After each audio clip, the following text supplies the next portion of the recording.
Vamos então dar seguimento. Eu vou começar desde um outro ponto, mas vocês vão ver como, num certo sentido, é um aprofundamento e uma radicalização do que foi visto ontem.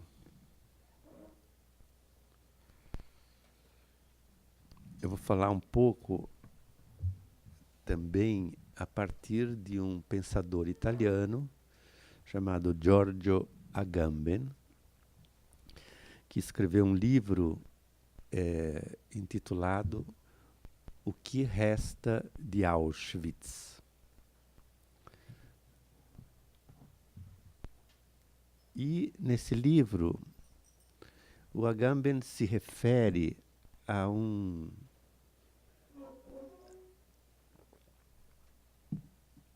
uma designação que circulava nos campos de concentração e que era a de muçulmano. Né? O que era um muçulmano entre os detentos do campo? Muçulmano era uma espécie de morto-vivo. Chamava-se de muçulmano aquele que já era uma espécie de cadáver ambulante e que parecia ter desistido. Ou seja, embora a maioria fosse de judeus, chamavam de muçulmano aquele que parecia ter entregue o seu destino a Deus. Claro que tem aí embutido um pequeno preconceito, um pequeno ou um grande preconceito, ou um equívoco sobre o que é ser muçulmano. Mas eu não estou aqui explorando o significado do muçulmano, mas sim porque que ali se chamavam alguns que já estavam exaustos demais, até mesmo para reconhecer que sofriam,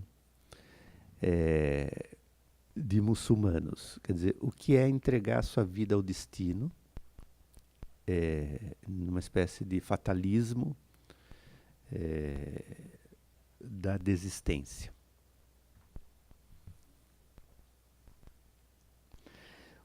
Mas por que o Agamben se debruça sobre essa figura do muçulmano? Porque aí é como se a vida tivesse atingido o seu grau mais reduzido. Quer dizer, ali já não eram homens, eram meras, em alemão se diz Figuren, como se diz silhuetas, manequins, peças, né?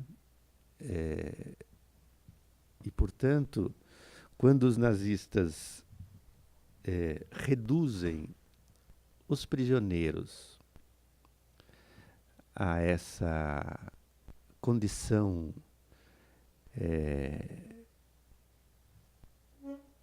praticamente biológica, o corpo já não é mais um homem,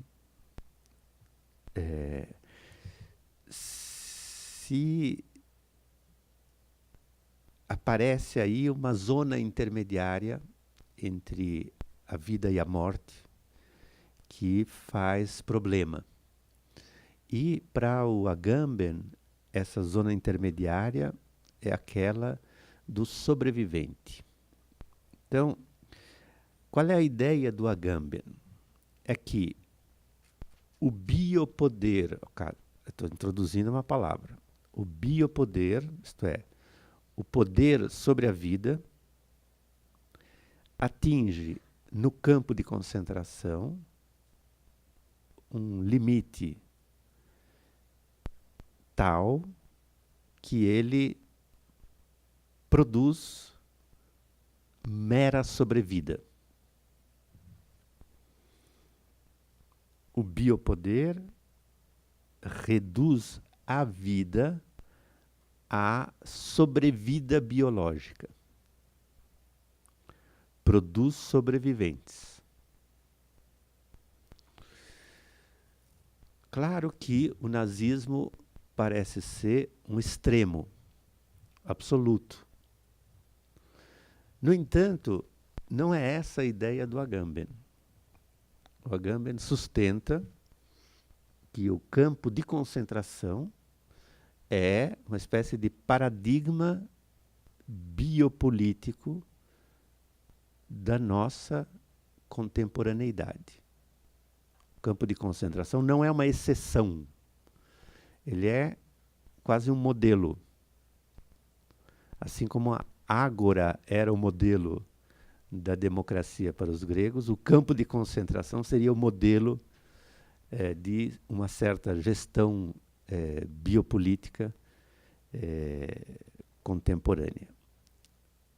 Isso significa que o Agamben ampliou bastante a noção de biopoder, tal como ela foi cunhada pelo Foucault, já vou falar nisso, mas bastaria a gente pensar em certas zonas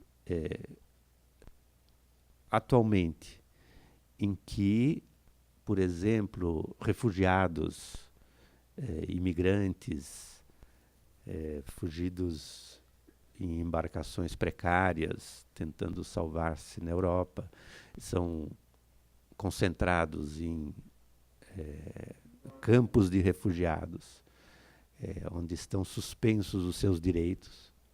Mas a gente poderia pensar na prisão de Guantánamo, a gente poderia pensar na África quase como um todo, ou em certas zonas de favela, etc., que a gente perceberia que essa ideia do Agamben não é translocada, né? Que há um paradigma aí que opera em diferentes lugares, com diferentes graus de violência ou de subtração, mas o que me importa aí é essa definição,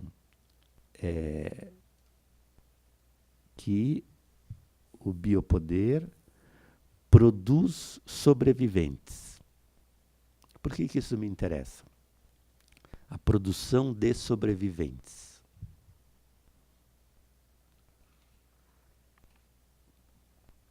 Porque quando Foucault cunhou o termo de biopoder, que aparece numa conferência que ele fez no Rio de Janeiro, em 74, mas aparece também no livro, no primeiro tomo do História da Sexualidade, o Foucault tentava discriminar um certo regime, esse do biopoder, do regime que o havia precedido e que ele designou por soberania. O que é a soberania? O regime de soberania consistia, para ser um pouco simplório, existe um soberano que tem o poder de fazer morrer. Qualquer um que atinja o soberano diretamente ou indiretamente é passível de ser morto sem que isso constitua crime algum. Está no direito do soberano fazer morrer e deixar viver. É uma prerrogativa exclusiva do soberano, por exemplo, de matar de modo espetacular aquele que tivesse ameaçado o seu poderio e deixar viverem os demais. Então, o regime de soberania se caracteriza por isso: fazer morrer, deixar viver. Diferente é o regime que o segue, que é o que Foucault define como sendo o do biopoder, onde é uma outra preocupação que surge. Não cabe ao poder, e aí já não é um soberano, um poder mais anônimo, mas não cabe ao poder fazer morrer e deixar viver. A equação se inverte. Cabe ao poder, por mais surpreendente que pareça, fazer viver e deixar morrer. O que é fazer viver? É cuidar da população. Cuidar da população, isso é, cuidar da espécie, cuidar dos processos biológicos da espécie, otimizar a vida, porque a riqueza, por exemplo, de uma nação não é apenas a posse da terra, mas há uma certa saúde ou produtividade da população. Isso é uma novidade do ponto de vista da história política. Se um soberano, se o poder de um soberano se media em parte pelo território que ele dominava, já no regime de biopoder, o que ganha prioridade é a população cuja vida cabe gerir. É uma gestão da vida da população. Agora, olha só.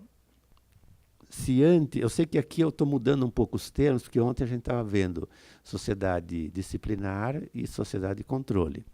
Aqui eu estou pensando, são duas categorias um pouco diferentes, que uma delas se sobrepõe um tanto à sociedade disciplinar, mas não é a mesma coisa. O regime de soberania e o de biopoder. O de biopoder, de algum modo, tem uma intersecção com a sociedade disciplinar que a gente estava analisando ontem. Mas vai ficar mais claro isso daqui a pouco.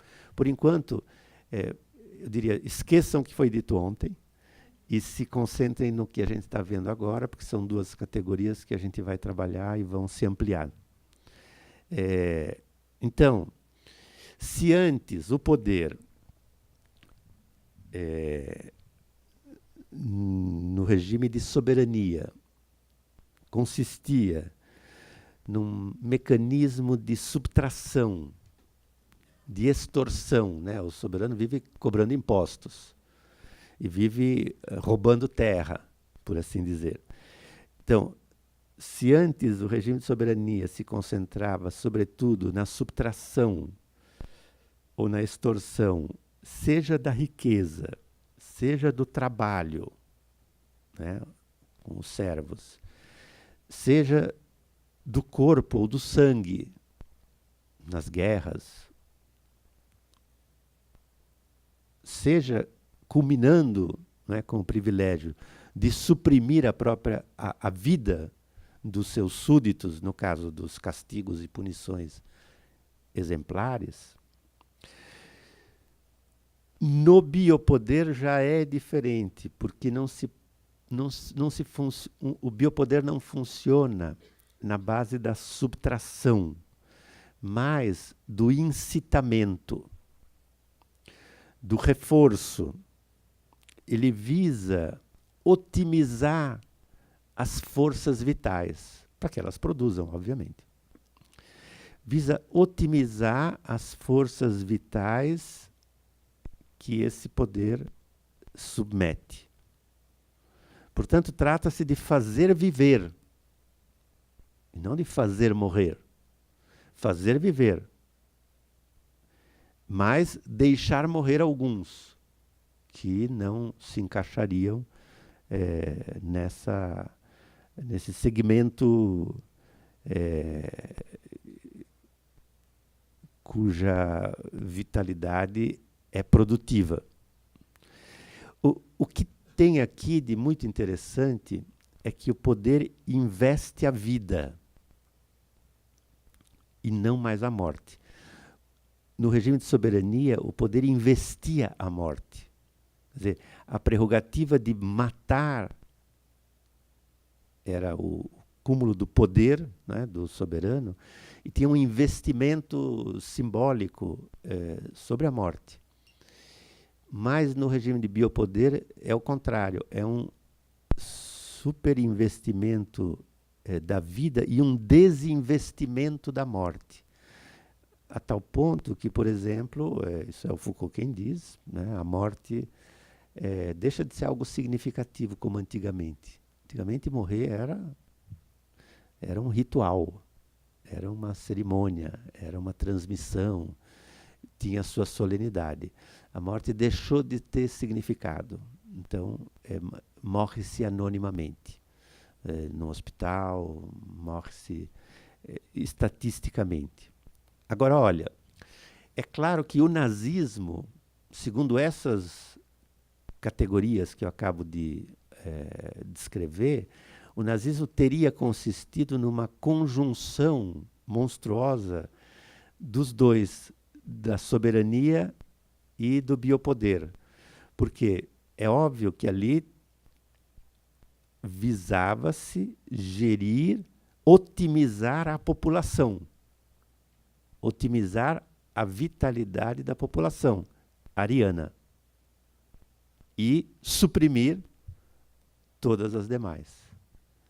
Não só não arianas, mas também loucos, desviantes, doentes mentais, etc.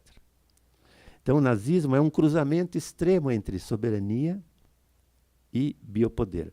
Fazer viver a raça superior, entre aspas, fazer morrer, não é deixar morrer, fazer morrer as raças ditas inferiores, e uma coisa em nome da outra. É em nome da vida de certa população que é preciso suprimir a vida de uma outra população. Agora, isso é Foucault. Mas o Agamben, tal como eu mencionei no início, ele introduz uma terceira categoria.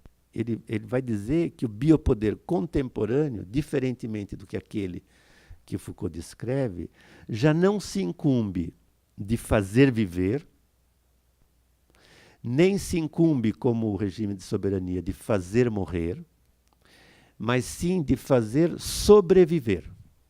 Sobreviver. Ele produz sobreviventes. Não é nem morte nem vida, é sobrevida. A terceira figura entre a vida e a morte. Ele cria sobreviventes, ele produz sobrevida.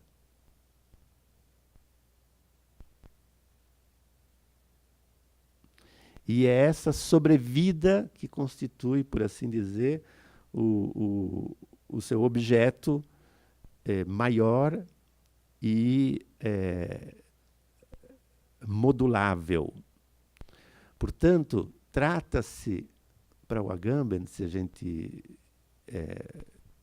radicalizar um pouquinho a formulação, de separar no homem, a cada vez, aquilo que é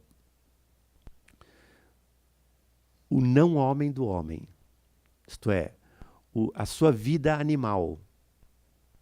E reduzir o homem a essa vida animal. Essa vida não humana.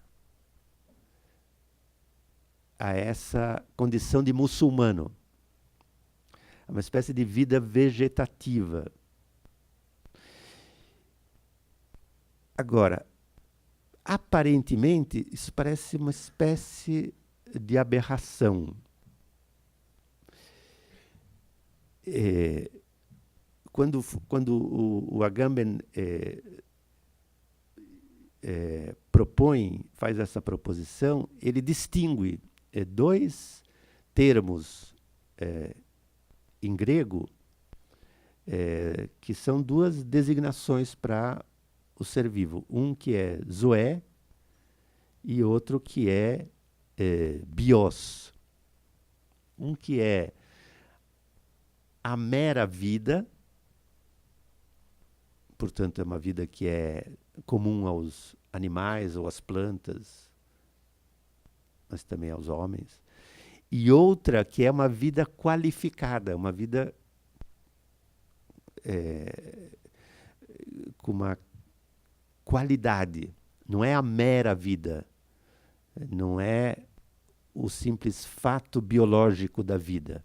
É uma vida com um certo desenho, um certo traço, uma certa marca. Então, é como se o poder conseguisse isolar de dentro de uma vida com traços e marcas e gestos, um pedaço que é a vida animal, ou a vida reduzida a um mero fato biológico de sobrevida. E como se o poder conseguisse reduzir todos a essa condição de muçulmanos, a o que ele chama de vida nua. Vida nua seria essa vida reduzida à sua condição biológica, mas não reduzida, não é uma regressão, é o exercício de um certo poder, em que se suspende, através de um estado de exceção, se suspende os direitos. E, portanto, é nessa exceção jurídica que se pode tomar por objeto a sobrevida. Olha só qual é o paradoxo. Num primeiro momento, pareceria que sobreviventes são apenas os prisioneiros de Guantánamo, ou que têm os seus direitos suspensos. Eles não têm os direitos que tem qualquer prisioneiro no mundo. Né? Ou os famintos da África, pareceria. Mas o mais paradoxal é que, num certo sentido, somos todos muçulmanos.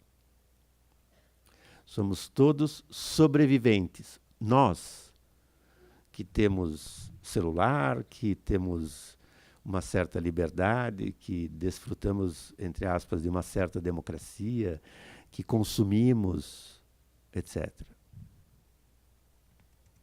E por quê? Quando um psicanalista como Bruno Bettelheim, que trabalhou toda a sua vida com autistas, mas que teve, quando jovem, num campo de concentração de Dachau, quando ele descreveu o campo de concentração em que ele sobreviveu, ele descreveu o comandante do campo, que desfrutava de todas as regalias, como uma espécie de, entre aspas, muçulmano. E eu cito, bem alimentado e bem vestido. Como pode ser? Porque o carrasco é ele também uma espécie de cadáver vivo. Ele habita essa zona intermediária entre a vida e a morte, de uma espécie de... Ele é desprovido de sensibilidade, por assim dizer. Ele habita essa zona intermediária entre o homem e o não homem. Ele é máquina biológica desprovida de excitabilidade nervosa. Quer dizer, é uma hipótese do Bettelheim, né, que, num certo sentido, o Carrasco e as vítimas estavam, embora em campos absolutamente opostos, tinha uma espécie de insensibilização comum.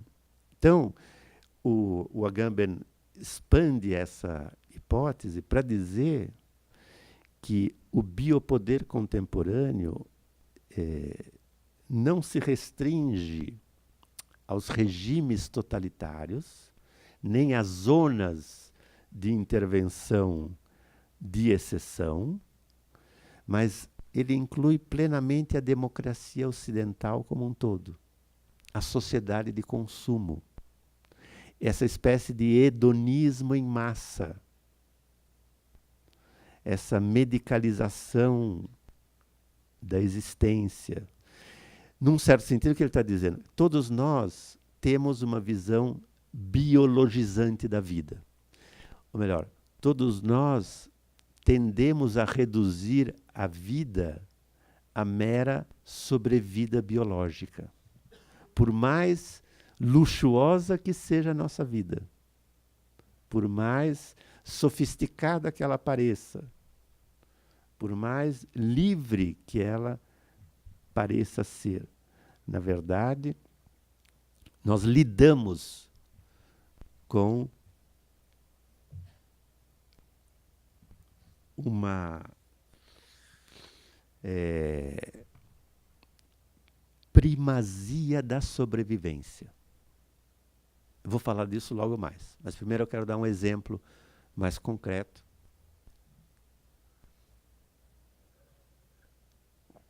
de como é que a nossa contemporaneidade, por mais requintada que pareça, ela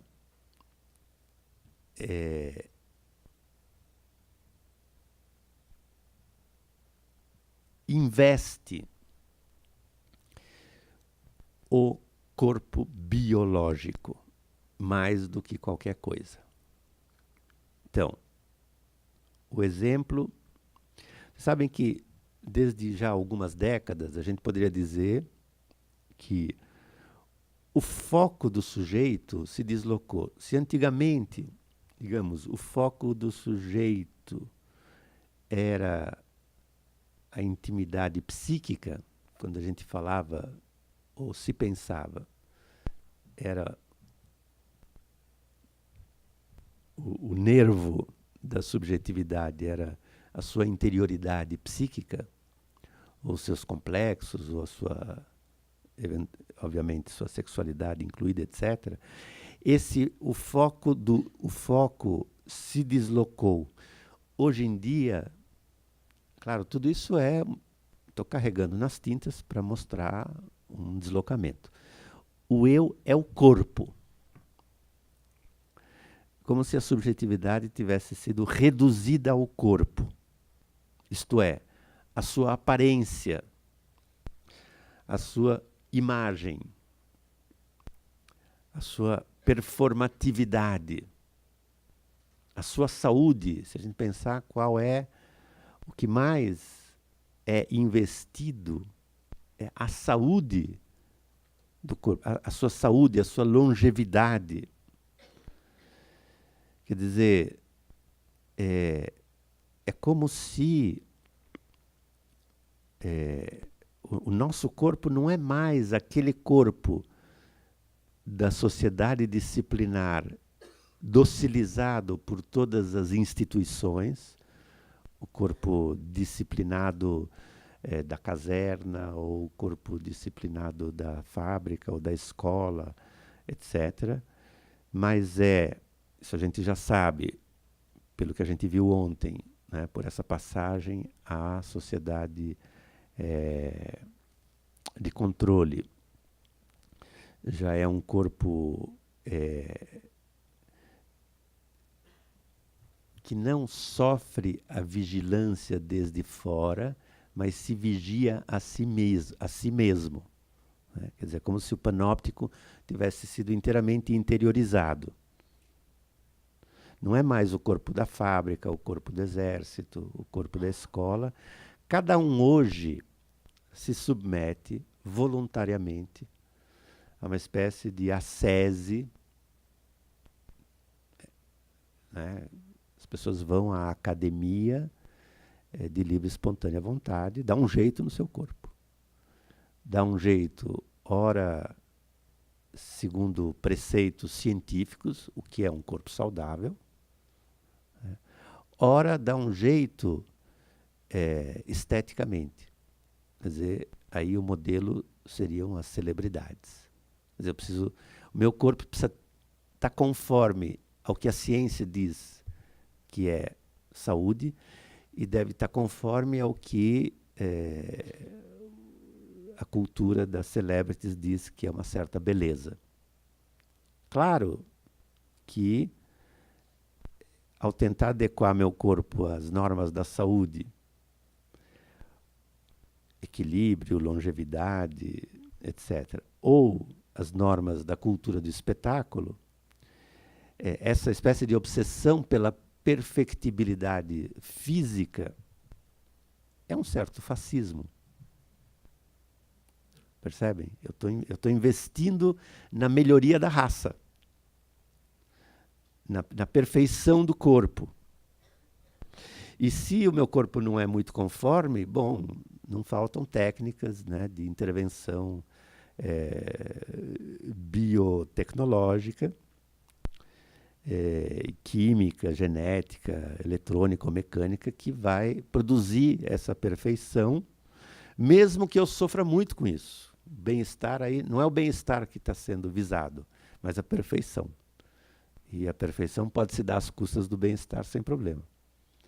Porque a finalidade, claro que não é o bem-estar.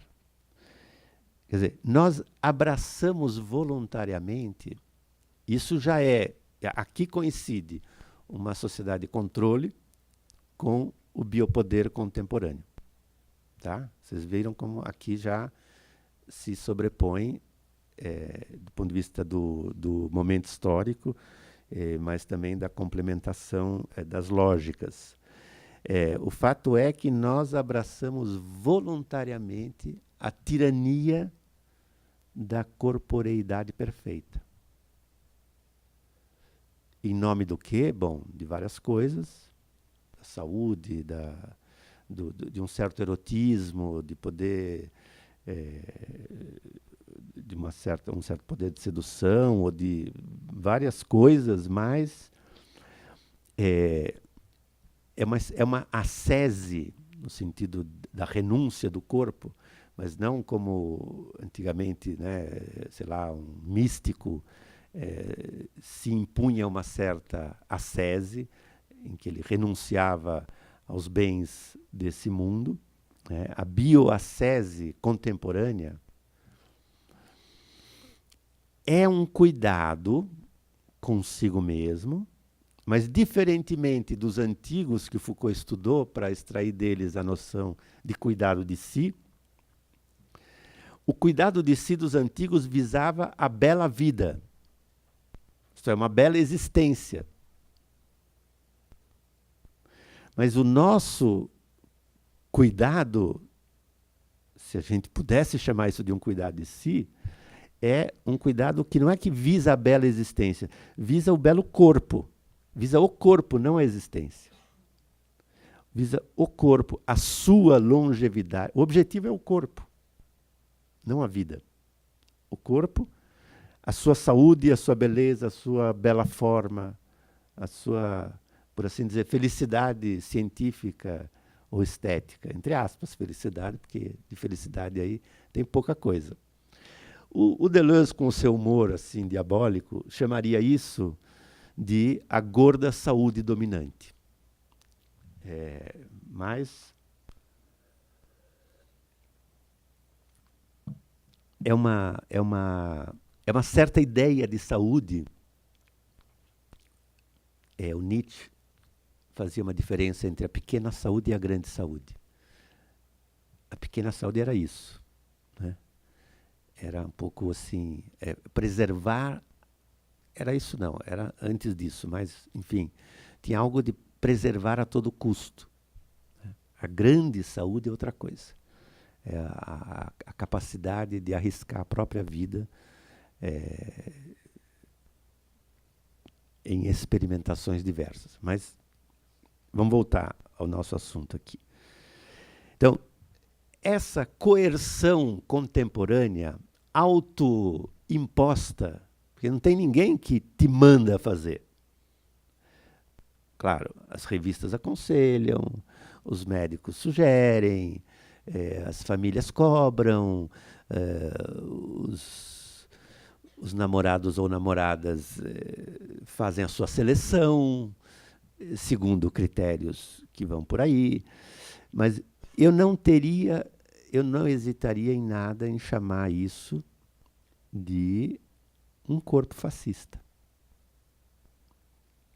Quer dizer, olha, diante de um modelo inalcançável, porque é óbvio que esse modelo é inalcançável, dessa perfeição, tanto científica quanto estética. Diante desse modelo inalcançável para 99,9% da população mundial, boa parcela da população é jogada numa condição de uma espécie de inferioridade subhumana. Porque ninguém alcança isso. É um padrão vigente que circula, mas a maioria está aquém. Então, de algum modo, isso já torna todos, para retomar um termo de ontem, em dívida. É um corpo em dívida, é um corpo jamais à altura daquilo que ele deveria ser.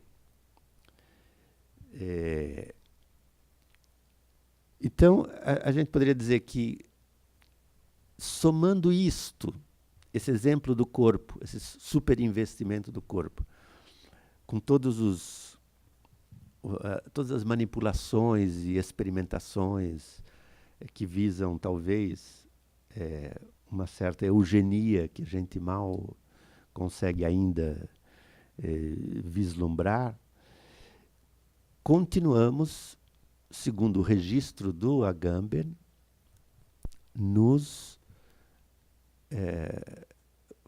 pautando pela ideia de sobrevivência. Eu sei que parece esquisito, mas isso tudo para o Agamben ainda é sobrevida, não é vida. É a vida reduzida ao seu mínimo. Mesmo que esse mínimo seja cheio de próteses, intervenções biotecnológicas, essa perfectibilidade do corpo ainda é o corpo pensado na sua dimensão biológica. É isso que ele tem em comum com aquele corpo do muçulmano em Auschwitz. Percebe?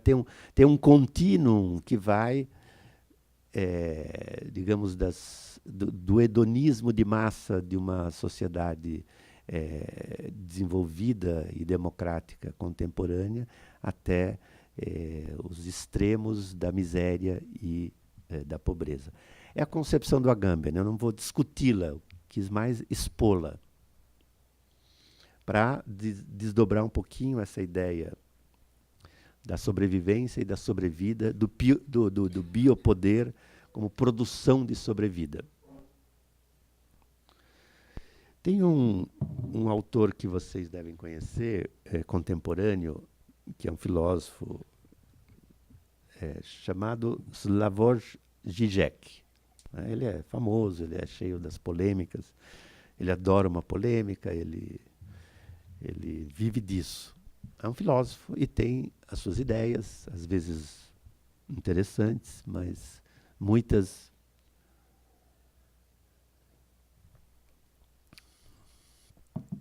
um colega ontem definiu ele na mesa do bar como um perverso polimorfo. Então, o que me interessa no Žižek é quando aconteceu o 11 de setembro, né, o ataque às Torres Gêmeas, todo mundo dizia, esses terroristas, covardes. E o Zizek diz, de covardes, eles não têm nada. Vocês podem acusá-los de tudo, mas covardes? Uai, eles não tiveram medo algum da morte. Contrariamente a nós ocidentais, que o tempo todo morremos de medo de morrer. E nós não só prezamos a vida conforme se alega, mas nós queremos preservar a vida a qualquer custo, mesmo que não dê para mexer da cama, que ela seja o mais longeva possível. Nós nos aferramos à sobrevida. E ele faz uma pergunta de que eu gosto muito, uma pergunta que é uma pergunta do santo São Paulo, né? Ele retoma. Quem realmente está vivo hoje? Agora, olha só a provocação. Ele é um provocador. Eu leio. E se somente estivermos realmente vivos quando nos comprometemos com uma intensidade excessiva que nos coloca para além da vida nua? Aí ele usa a expressão do Agamben. E ele prossegue. E se, ao nos concentrarmos na simples sobrevivência, mesmo quando ela é qualificada como uma boa vida, o que realmente perdemos na vida for a própria vida? Quer dizer, e se, quando a gente foca tanto na sobrevivência, a gente perde a vida? Essa é a pergunta dele. E, em contraste, não é que ele faça o elogio do terrorista, mas ele coloca o contraste. E se o terrorista suicida palestino, a ponto de explodir a si mesmo e aos outros, estiver, num sentido enfático, mais vivo do que as suas vítimas eventuais? E ele prossegue com a sua provocação até o fim. Não vale mais um histérico verdadeiramente vivo no questionamento permanente da própria existência do que um obsessivo que evita, acima de tudo, que algo aconteça, que escolhe a morte em vida? Fim da citação. Percebe? Né? Mas é pura provocação. E, no fundo, o que ele está criticando aí? Está criticando essa priorização da sobrevivência, que é nossa, ocidental. Isso que ele chama de postura sobrevivencialista, pós-metafísica dos últimos homens. Os últimos homens é uma noção do Nietzsche. Então ele mistura tudo aqui para fazer a frase de efeito, que é disso que ele gosta. Mas tem aí alguma coisa que poderia nos servir para pensar, inclusive para pensar essa questão colocada pelo Agamben.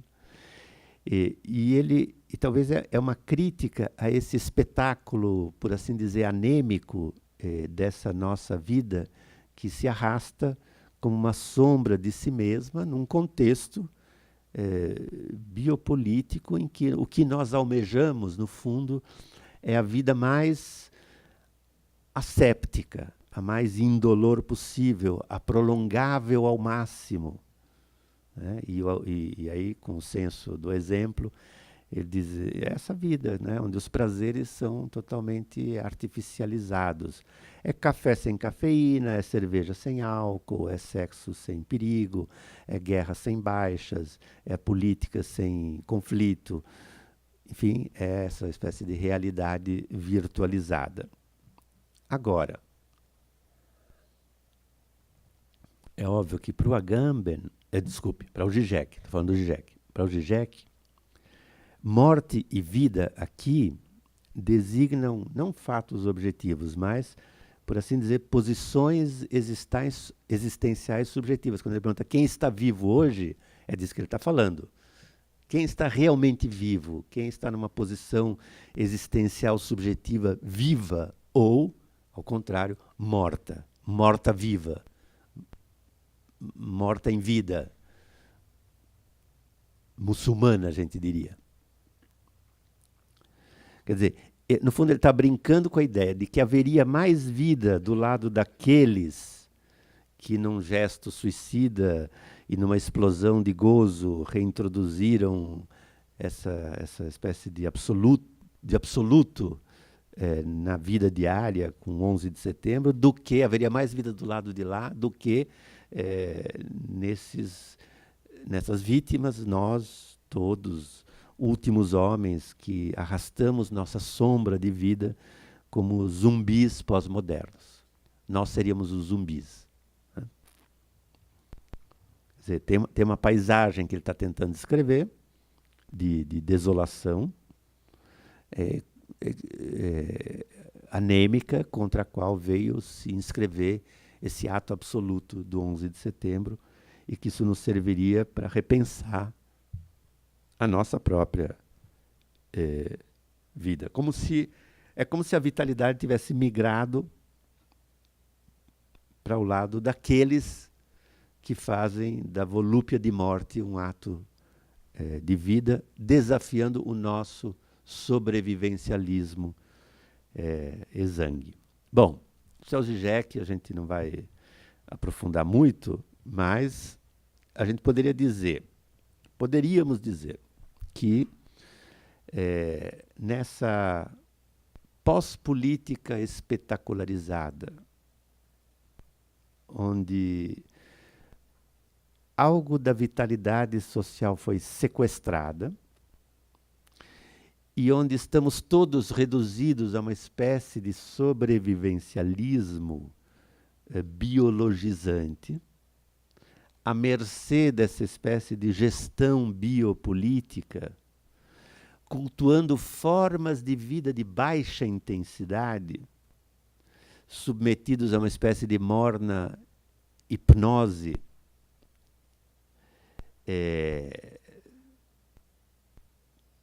mesmo quando temos cada vez mais drogas de todo tipo que não encobrem, apesar da hiperexcitação que oferecem, essa espécie de anestesia sensorial que vai se expandindo. Temos aqui um desenho, um panorama, uma descrição desses cyberzumbis, ou ciberzumbis. Tem um autor que eu gosto muito, era um matemático chamado Gilles Chatelet. Ele escreveu um livro delicioso chamado Como Viver e Pensar como Porcos. Né? E, no fundo, ele estava querendo descrever isso aí, o que é a vida dos cyberzumbis, pastando mansamente entre serviços e mercadorias. É a descrição do Gilles Chatelet. Bom, vamos dar um nome para isso, assim, um nome assim mais corriqueiro, abrasileirado. Vida besta. É uma espécie de rebaixamento global da existência. Uma espécie de depreciação da vida. A redução da vida à vida nua, à sobrevida, à sobrevivência, que a gente poderia, num pequeno salto assim, sem muito compromisso, identificar como um estágio último de um certo estágio do niilismo contemporâneo. Falei um monte de nome assim pomposo, mas não fiquem, é mais, né, para colorir essa descrição.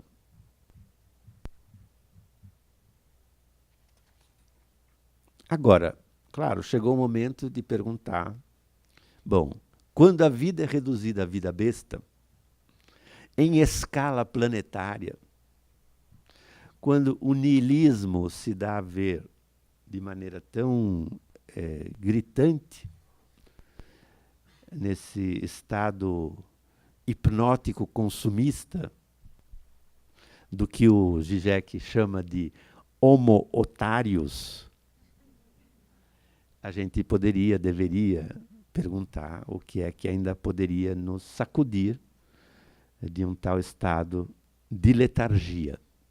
E nos perguntar se esse estado, se a catástrofe, no fundo, já não estaria aí instalada cotidianamente, ao invés de ser ela apenas a irrupção súbita de um ato espetacular, como foi o 11 de setembro.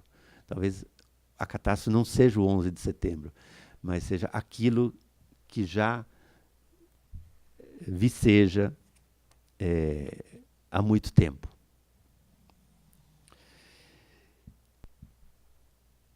Então, o que é que poderia... É a pergunta. O que é que poderia nos sacudir desse estado de letargia?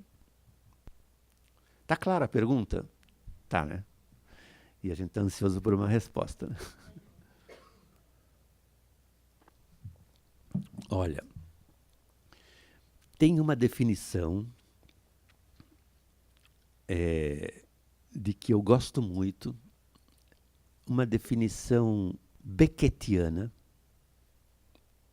sobre o corpo. A gente estava falando do corpo, né? Sobre o investimento do corpo e tal. Que foi proposta por um jovem filósofo francês, do qual nós traduzimos já 2 livros,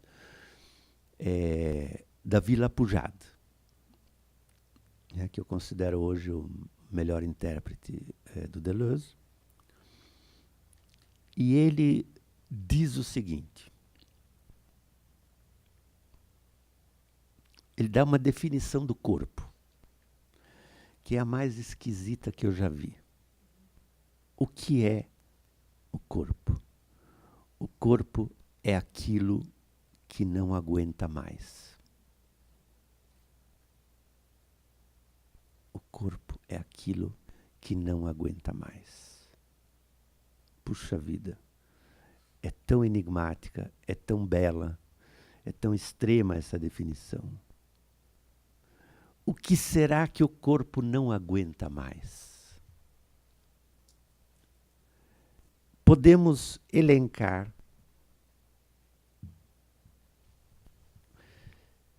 que o corpo não aguenta mais o adestramento civilizatório que se abateu sobre ele ao longo dos milênios.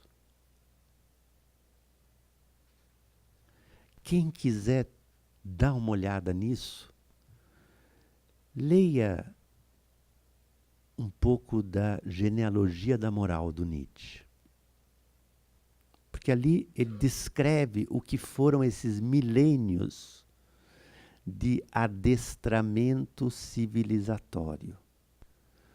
Quanto sangue, tortura, crueldade foi preciso para esculpir este corpo dito humano. Genealogia da Moral do Nietzsche faz descrições assim horripilantes do que foi essa criatividade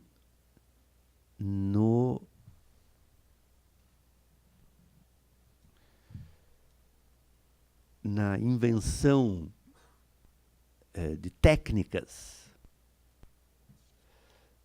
de memorização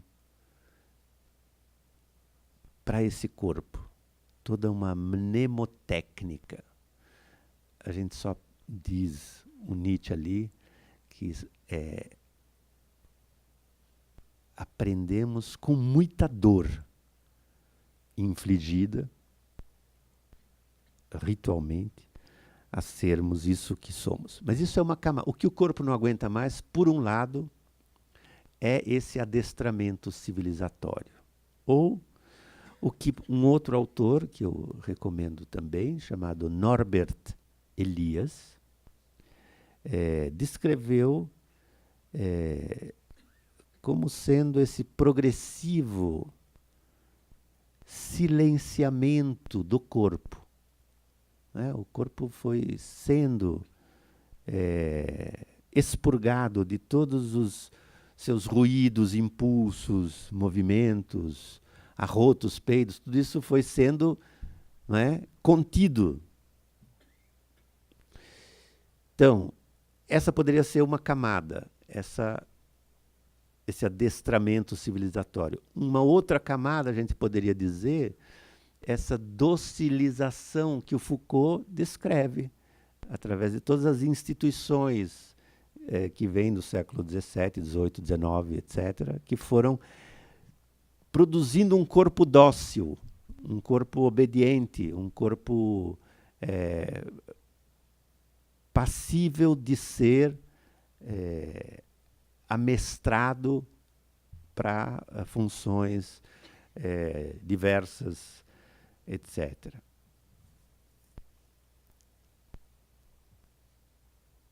Mas tem uma terceira camada que é mais recente, que a gente poderia evocar também.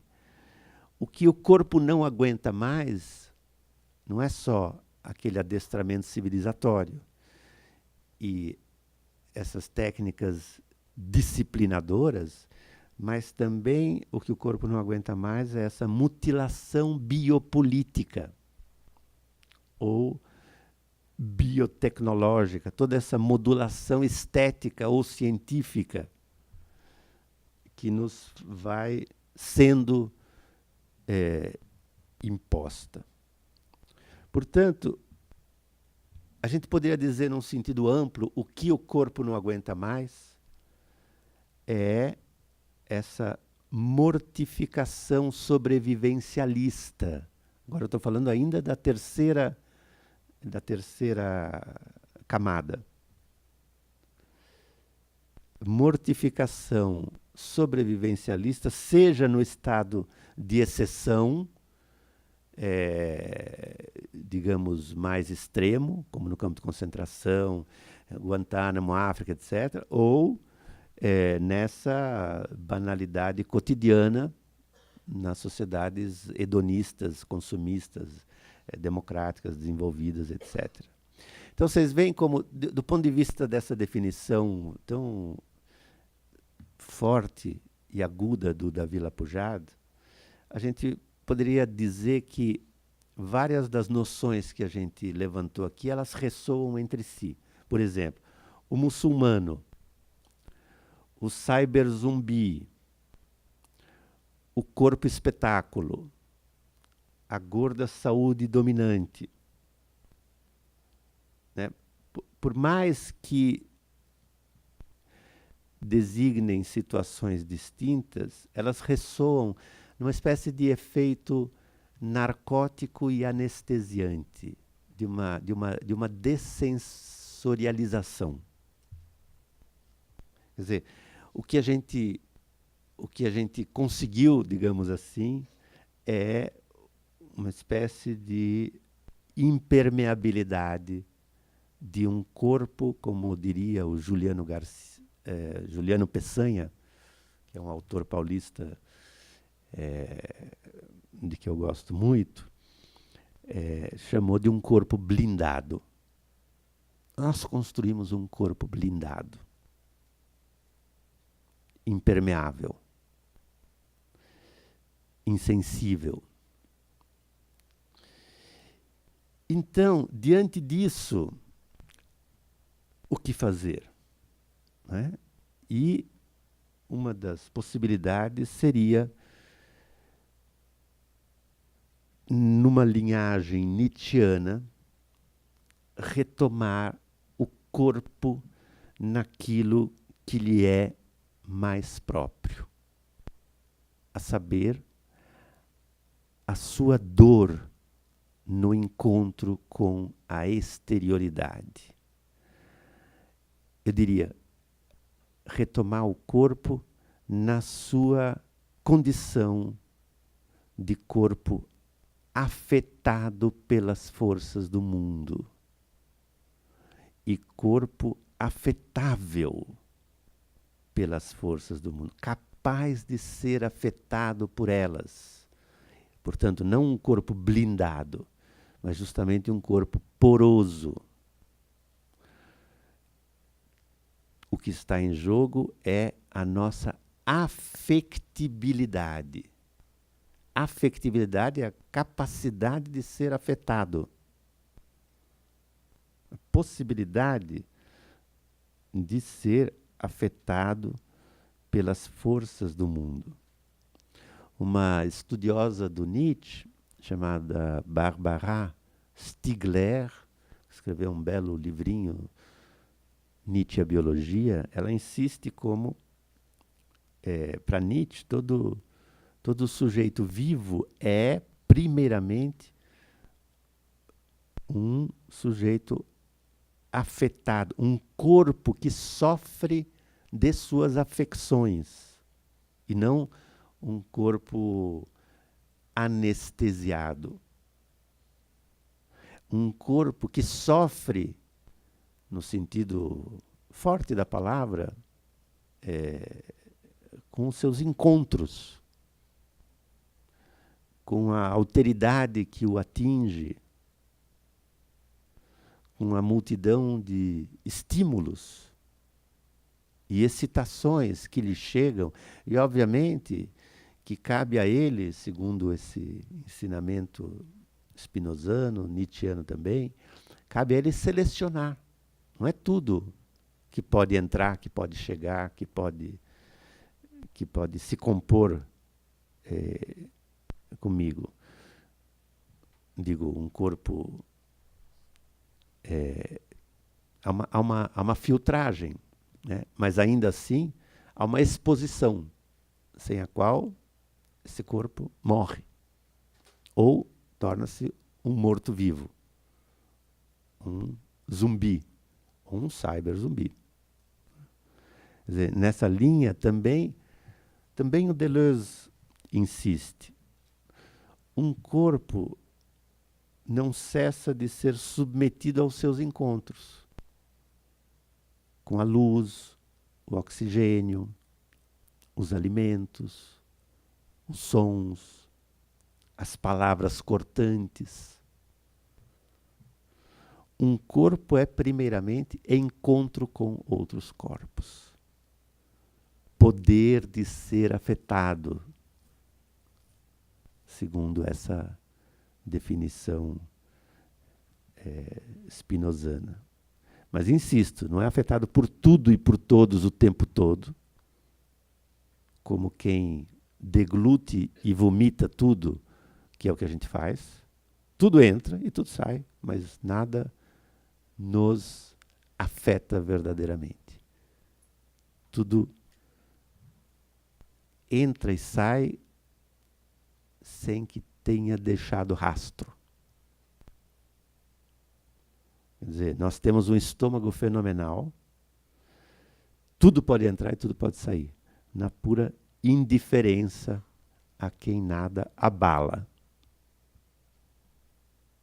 Como então preservar a capacidade de ser afetado?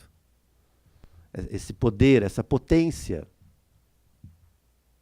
senão através de uma certa permeabilidade,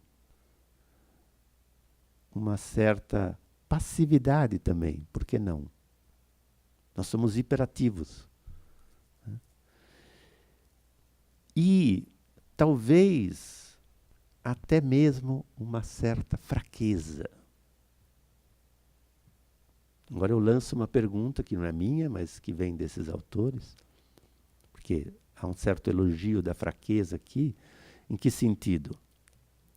A fraqueza como uma capacidade de ser afetado, uma porosidade, né? Como? Olha a pergunta. Eu vou repetir ela, vou enunciá-la e depois repetir.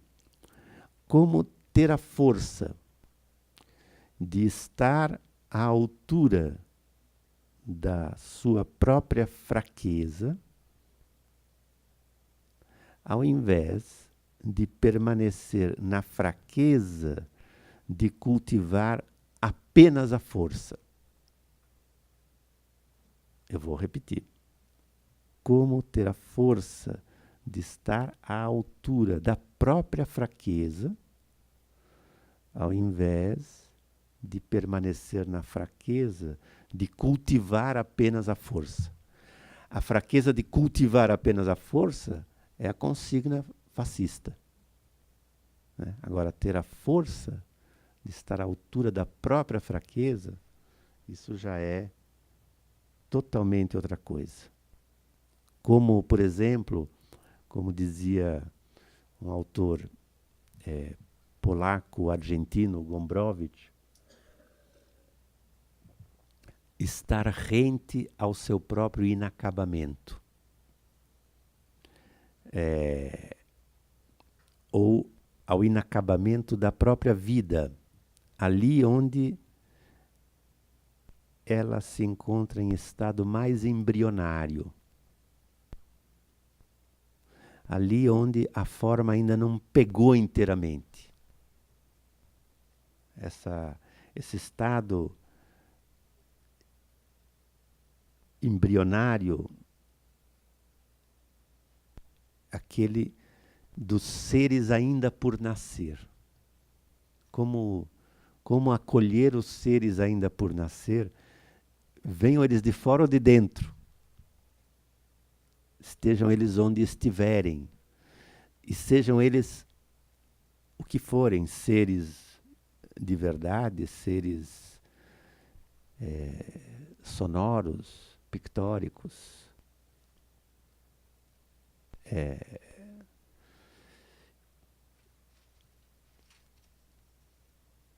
imagens, pensamentos, mas também existências concretas. Como dar lugar aos seres ainda por nascer, ao invés de, através de um corpo excessivamente atlético e musculoso, em meio a essa autossuficiência demasiadamente excitada e plugada, perfectível, obscena, né?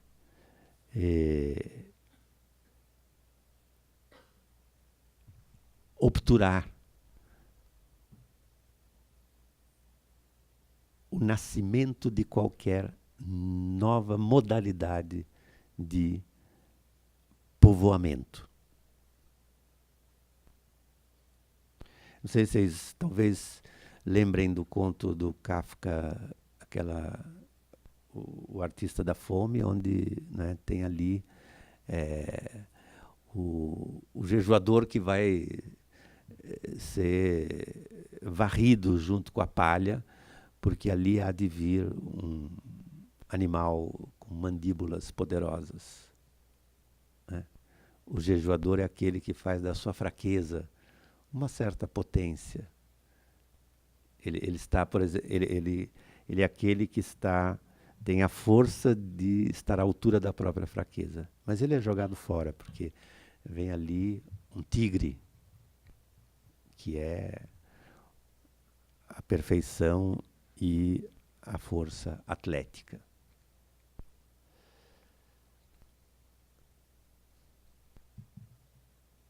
Por vezes, essa fraqueza se manifesta em personagens como Bartleby de Melville, né? O conto que o Deleuze gosta tanto. O Melville é o autor do Moby Dick, né? Que, infelizmente, a gente lê em versão adaptada na adolescência e nunca mais volta a esse texto, porque acha que é uma historinha boba de perseguição de baleia. E, no entanto, é um romance extraordinário, absolutamente extraordinário. Mas o Melville escreveu uma novela curta chamada Bartleby, e que é ali o escriturário, aquele que é um homem meio cinza, sem nenhum traço particular, a não ser que de vez em quando ele responde para o seu patrão, diante de cada ordem, I would prefer not to. Preferiria não. Né? E a partir daí é toda uma desterritorialização do espaço de trabalho, do espaço de vida, etc. Mas tem essa fragilidade a partir da qual alguma coisa acontece. Então, eu diria que na arte contemporânea também, ou melhor, na dança,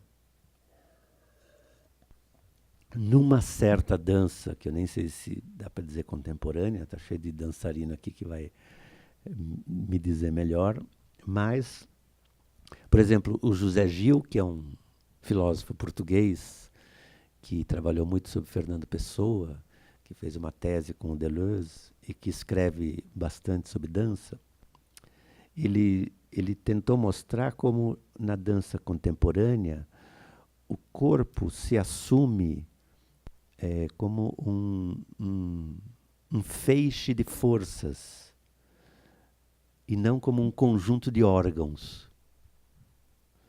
Quer dizer, é como se ele, com isso, se livrasse de modelos sensório-motores, né? E, portanto, o corpo se desertasse, se esvaziasse, para poder, aí sim, ser atravessado pelos fluxos do mundo das maneiras mais exuberantes. Mas é preciso que ele se esvazie da sua forma, talvez disso tudo que um corpo não aguenta mais e que a gente localizou num certo adestramento civilizatório, numa certa disciplina, etc. E que então na dança se experimentaria através do que o Deleuze chamou um certo corpo sem órgãos. Quer dizer, aí diz o José Gil, é aí que um corpo pode produzir ao redor de si uma espécie de nuvem virtual, uma atmosfera com uma certa viscosidade e densidade próprias. É como se o corpo liberasse nesses estados uma força inconsciente que circulasse a flor da pele, projetando em torno de si o que o José Gil chama de uma sombra branca. É muito esquisito. Agora eu estou falando coisas muito esquisitas, eu sei, não tem nenhuma importância. Mas essa sombra branca, é curioso, a gente no nosso teatro com os malucos lá em São Paulo, nessa companhia teatral Wens, eu tenho essa experiência muito clara, faz 20 anos que a gente realiza esse trabalho, e eu vejo que ali a gente reencontra algumas posturas, como a do Bartleby, extraviadas, rodeadas de uma espécie de sombra branca, ou imersos no que uma revista francesa chamou, que eu acho expressão maravilhosa, zona de opacidade ofensiva. É genial. Zona de opacidade ofensiva. É assim, não me invade. Eu preciso desse espaço aqui. Quer dizer, percebe? Nesses exemplos esdrúxulos que eu estou dando, todos eles, né, com Bartleby, o psicótico, coisa e tudo, o corpo sem órgãos, mas trata-se, em todos os casos, de um misto, que é uma certa impotência que extrai de si uma potência superior. A gente estava falando de estar à altura da própria... ter a força de estar à altura da própria fraqueza, percebe? Tem uma força, tem uma fraqueza. E aqui também tem uma impotência e uma potência, mas essa potência só pode por assim dizer, vir à tona a partir de uma certa impotência, porque uma musculatura muito viril não daria chance para que essa potência outra viesse à tona. Talvez, porque é preciso um tanto se desfazer do corpo empírico. Estou falando coisas também, né, assim, tudo para relativizar, né? Ninguém vai... se desprender um tanto do corpo empírico para explorar uma espécie de corpo virtual que pode vir à tona e que está aí em estado justamente de virtualidade. Talvez esses personagens todos, né, do Bartleby ao psicótico do Enz, ao dançarino, talvez o que esteja em jogo aí é a construção de um outro corpo, um corpo afetivo, um corpo intensivo, um corpo afetável, afetivo e afetável, um corpo anarquista, um corpo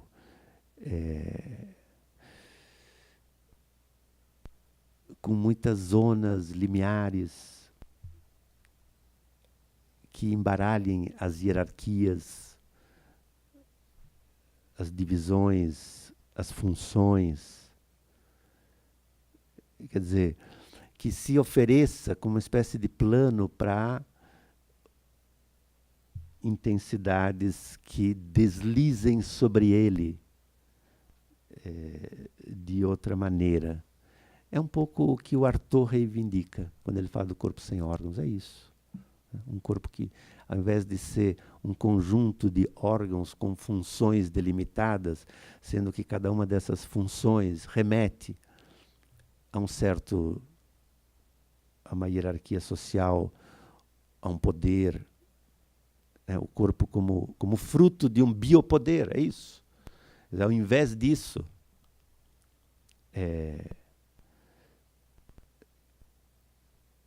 criar um outro corpo que escape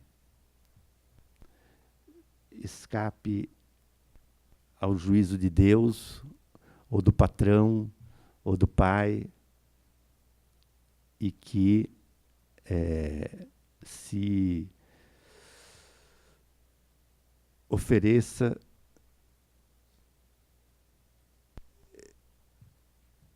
como um plano de encontro e embate com outros corpos.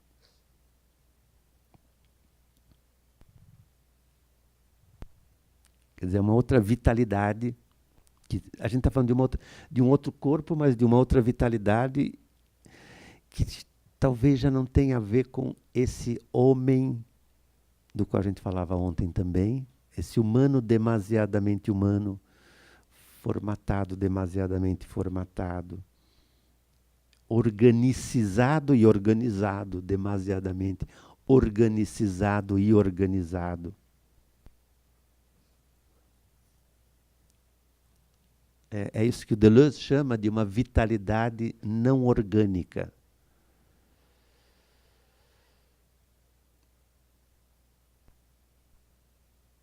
O que é essa vida? Vitalidade não orgânica. O Deleuze chama isso, num último texto que o Deleuze escreveu antes de morrer, que é uma espécie de pequeno testamento filosófico. O Deleuze escreveu um texto chamado Imanência, uma vida. Assim. Já o título é um pouco assim, com uma pontuação esquisita. Imanência, uma vida.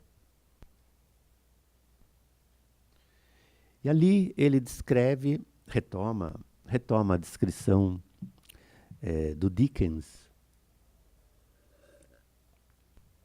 de um canalha que está se afogando. Todos o odeiam, mas quando ele está assim no limite, já quase morrendo, todos vão correndo salvá-lo. porque ali é uma vida. Não é ele o canalha, é uma vida. Essa espécie de cintilância vital da qual todos, por assim dizer, é uma vida singular e impessoal, não é o canalha que está morrendo, é outra coisa. É algo para além do bem e do mal. E é aí que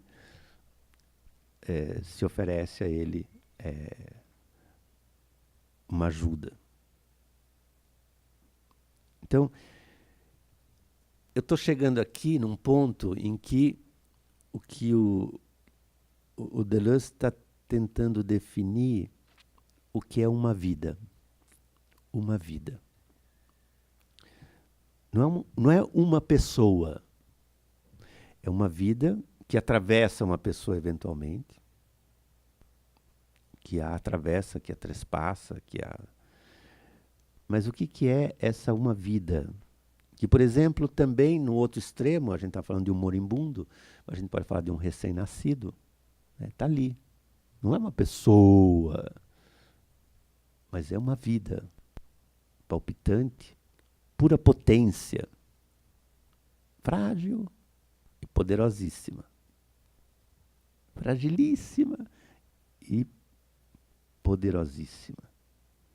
O que é essa espécie de querer viver obstinado, cabeçudo?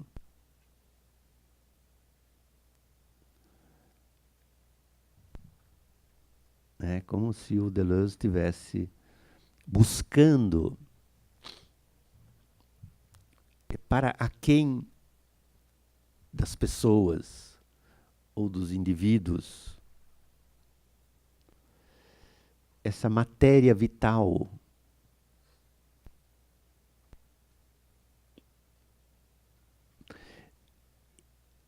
que não dá para dizer que é humano, nem dá para dizer que é inumano. É algo no meio. É entre o homem e o animal. É entre a vida e a morte. É entre a loucura e a sanidade. Isso é uma vida. Uma vida.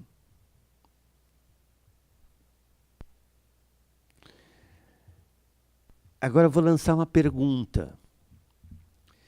Qual será a relação entre aquilo que o Agamben chamou de vida nua e isso que o Deleuze chamou de uma vida? Será que é a mesma coisa ou será que é o contrário? Porque às vezes parecem vizinhas, né? Porque nos dois casos, se está entre a vida e a morte, entre o humano e o inumano, entre o homem e o animal.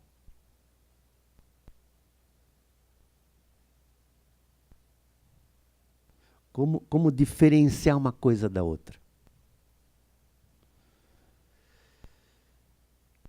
Por exemplo,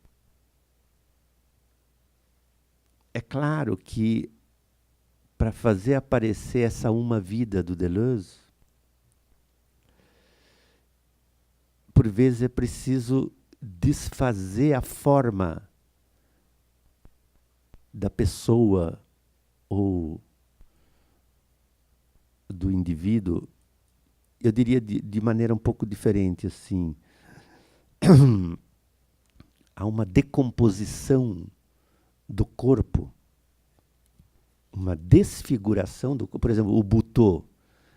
É necessária uma desfiguração do corpo para fazer aparecer, liberar nele outras potências.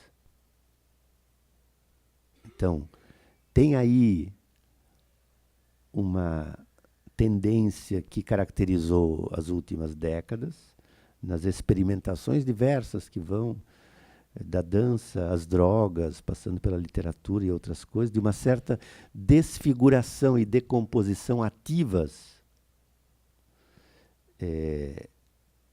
para fazer aparecer essa uma vida como uma potência.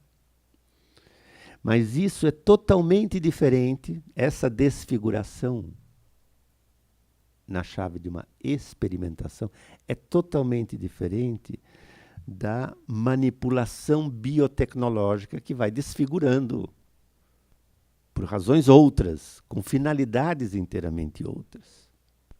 Quer dizer, se a gente pega a frase do Spinoza, o Spinoza tem essa frase linda, não é? Vocês conhecem, como o que pode, não sabemos ainda o que pode um corpo. Não sabemos o que pode um corpo. Agora, a gente pode ler essa frase, bom, se não sabemos, a única maneira é experimentar. Né? E que experimentações. Mas como diferenciar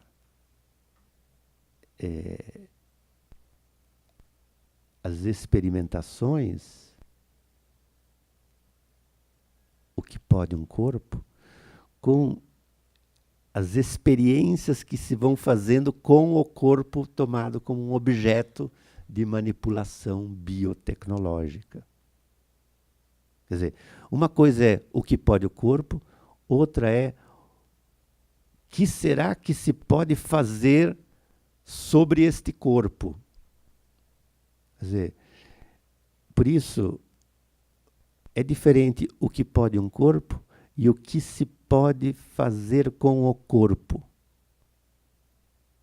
Quer dizer, o que se pode fazer com o corpo é que intervenções, que manipulações, que aperfeiçoamentos, que eugenias, que outra raça daria para criar através dessas experiências científicas, etc. E é claro que isso é totalmente diferente daquela outra questão, que não é uma questão biopolítica, mas é uma questão vital, vitalista, o que pode um corpo. Então eu diria, por um lado, nós teríamos eu estou tentando diferenciar a vida nua de uma vida. Então, por um lado, nós temos potências da vida que precisam, por assim dizer, de um corpo sem órgãos, precisam arrebentar alguma coisa para se experimentarem. Por outro lado, não são potências da vida, por outro lado, mas é um poder sobre a vida que precisa de um corpo pós-orgânico para anexá-lo à nossa produtividade capitalística. Percebe? Por um lado, a potência do corpo, por outro, o poder sobre o corpo. São duas coisas totalmente diferentes. Por um lado, uma vida, por outro, vida nua.